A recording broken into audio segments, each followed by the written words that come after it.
Colegas, una de las partes trascendentes de esta capacitación tiene que ver con la protección que recibe el titular de un boleto de compraventa en el Código Civil y Comercial actual.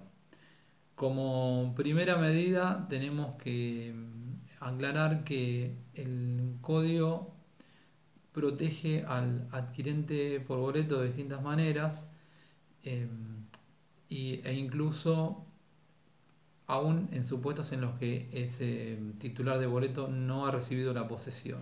Es decir, no es necesaria en el Código Civil y Comercial vigente en ciertos supuestos que se haya cumplido con la tradición para que el adquirente por boleto sea protegido. Nuestro régimen actual prevé supuestos en los que el titular por boleto recibe protección aun cuando aun cuando no tenga la posesión sobre el inmueble.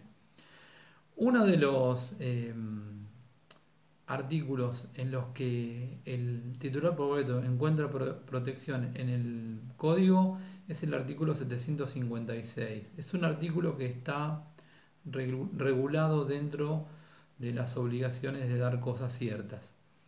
En el supuesto del 756 es un artículo que tiene como fuente un fallo del Tribunal Superior de la provincia de Mendoza y en particular del voto de la doctora Kremermacher de Carlucci.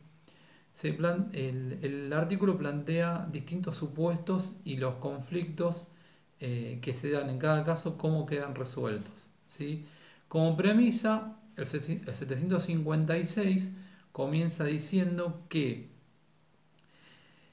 el conflicto se va a dar entre dos sujetos a los cuales el deudor ha prometido la entrega del inmueble y que en ambos casos los interesados en disputa son de buena fe y a título oneroso. O sea que el código toma como premisa tres elementos para después dirimir la situación en cada caso. Que ambos terceros han sido promitentes de entrega de la cosa por parte del deudor y que ambos son de buena fe y que ambos son a título oneroso.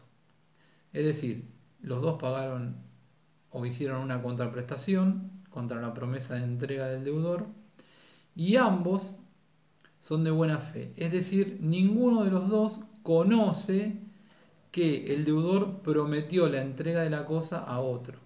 Porque si alguno de ellos supiere que el deudor ya prometió la entrega de la cosa a otro de los acreedores, claramente la buena fe se cae, ¿sí? La buena fe solo existe en la medida en que se desconozca que existen derechos reconocidos por parte del deudor de manera previa a los propios.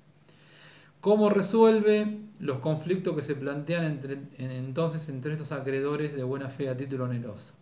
Bueno, en el inciso A del artículo 756, el código dice que triunfa el que recibió emplazamiento registral y tradición, ¿sí? En un conflicto en donde hay dos sujetos que ambos tienen títulos, y hacemos esta salvedad. Los títulos a los que apunta el 756 no se refieren exclusivamente al título suficiente. Puede ser cualquier otro título en virtud del cual el deudor se haya comprometido a entregar la cosa.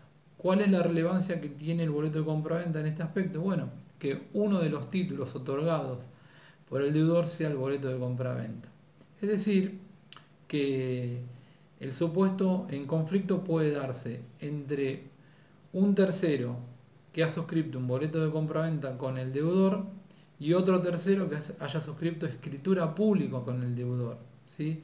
Es decir, el conflicto puede darse entre dos terceros, uno que tiene boleto y otro que tiene escritura pública, ¿sí? Claramente, lo que sí va a tener que contener ese boleto en cualquier supuesto es fecha cierta, porque si no es muy fácil burlar los derechos y pensar en la mala fe del adquirente por boleto. Entonces, hecha esta aclaración de que el los conflictos de los terceros no necesariamente implican conflictos en donde ambos tienen títulos suficientes, sino que pueden haber otros títulos, como podría ser el boleto de compraventa.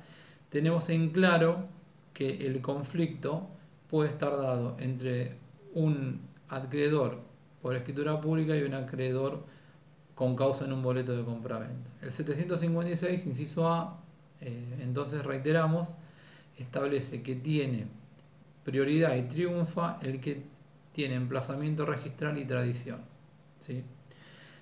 Es decir, que en el conflicto entre el boleto y la escritura, si aquel que tiene el boleto logró inscribir ese boleto y recibió la posesión de la cosa, triunfa frente al adquirente por escritura.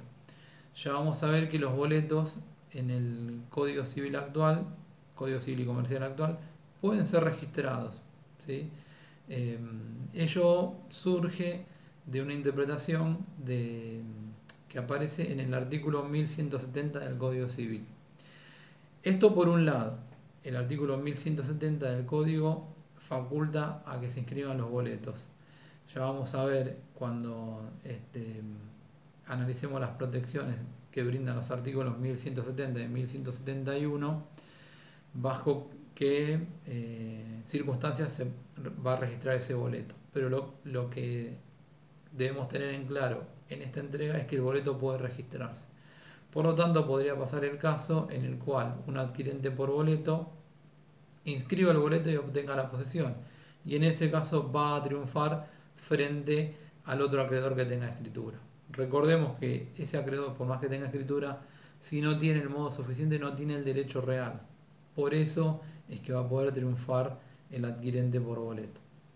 El inciso B del código establece que entre dos acreedores de buena fe y a título oneroso, triunfa el que recibió tradición. En este supuesto no rige, no ha existido inscripción registral, quizás no podría existir, pero en virtud del inciso B, el primero que recibe la entrega de la cosa es el que triunfa frente al otro.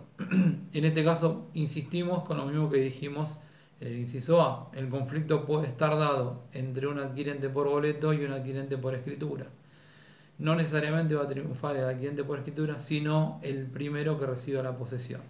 Si el primero que recibió la posesión es el adquirente por boleto, va a triunfar él frente al adquirente por escritura.